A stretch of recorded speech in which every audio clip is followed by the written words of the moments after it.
Hey everyone, so there's been a major bombshell for Terra. If you guys want more content like this, be sure to smash that like button and I'll keep you guys updated with more juicy stuff. There's so much to talk about actually today.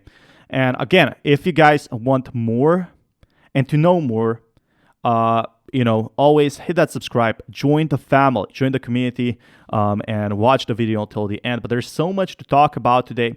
Really, a lot of things have been happening. Hester Pierce, the commissioner of United States SEC, is often referred as Crypto Mom because of his pro-inclination towards the digital space.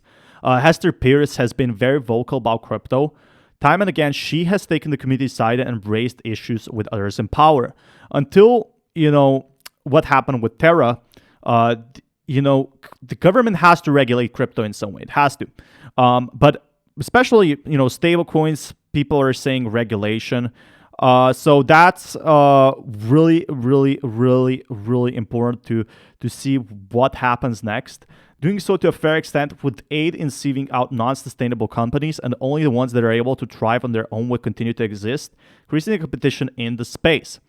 So when things go a bit higher in market, you discover who's actually building something that might not last for longer term, and was going to pass away, taking a hit at Terra Luna. Now, Terra Luna has crashed tremendously.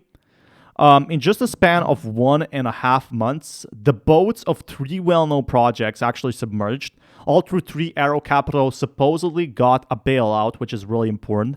More often than not, companies end up sinking what they mismanage risks. Things become far worse when they wrongly experiment during such phases, elaborating what falls under the Commission's ambit and what doesn't. Crypto does not have a bailout mechanism. I don't want to come in and say that we're going to try to figure out a way to bail out. So 3 cryptos, just crashed, and Terra Luna cannot be bailed out, and that's a big problem in the crypto space because, a lot of these whales were thinking, who's next? And they sell, $100 million. $100 million is not a small amount, especially in crypto. But the boats of almost 3 well-known projects submerged, and, just because Terra started crashing and the bear market started hitting, I'm not going to say it's because of Terra that, all these tokens fail because of Terra, but Terra definitely kind of lit the match here. And, what happens next? Like, is it gonna end well? Is Terra gonna, go back to $20 and Terra Classic gonna burn 99% of tokens? Nobody knows for sure. That's the thing. Nobody knows what's gonna happen next. More often than not, companies end up sinking when they mismanage risk. So a lot of these companies, they did not expect this fall.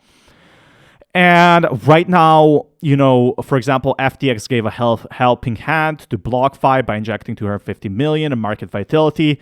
Right after Celsius halted services, rival firm Nexo rather offered support. So they're kind of together. Because imagine guys, if another big company just like Terra falls, so for example, 3 Arrow Capital or Celsius, what do you think happens to the tokens, the overall market? The exchanges are the ones that lose the most, that hold the most and lose the most users, that lose the most traction. But basically, for how long can they save it out? I do feel like we have a responsibility to seriously consider stepping in, even if it's a loss to ourselves, to stand contagion. Even if we weren't the ones who caused it or weren't involved in it, I think that's what's healthy for ecosystem. And I want to do what I can help it to grow and thrive. So FTX sheep slave Fred for crash wants to take responsibility. Now that's another thing. It really does make me wonder what is next. Where does crypto go from here? They're not doing very well. Terra has crashed.